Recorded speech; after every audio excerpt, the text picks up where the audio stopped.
அனைவருக்கும் வணக்கம். இந்த வகுப்பறையில் களிமண் கொண்டு செய்யப்பட்ட 24 சென்டிமீட்டர் உயரமுள்ள ஒரு கூம்பை ஒரு குழந்தை அதே ஆரமுள்ள ஓர் உருளையாக மாற்றுகிறது எனில் உருளையினுடைய உயரம் என்ன அப்படிங்கிற மாதிரி கேட்டிருக்கிறாங்க.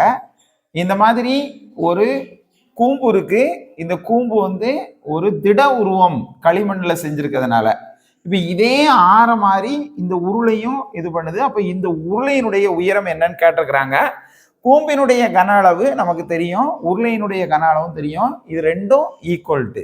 ஆனா ஆரம் ஒன்று போல இருக்குன்னு சொல்லியிருக்கிறாங்க, உயரம் மாத்திரம் மாறி இருக்கு. இப்ப பாத்தீங்கன்னா அப்ப இதுல அப்படியே அப்ளை பண்ணுவோம். கூம்பினுடைய உயரம் 24 கொடுத்துருக்குறாங்க.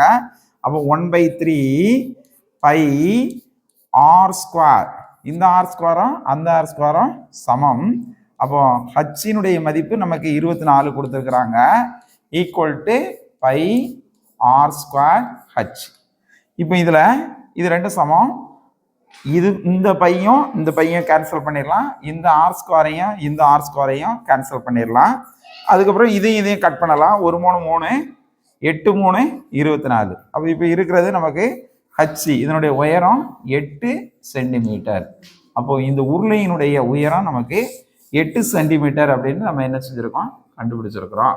நமக்கு ஆப்ஷன்ல சி ஆப்ஷன் சரியான விடை. நன்றி, வணக்கம்.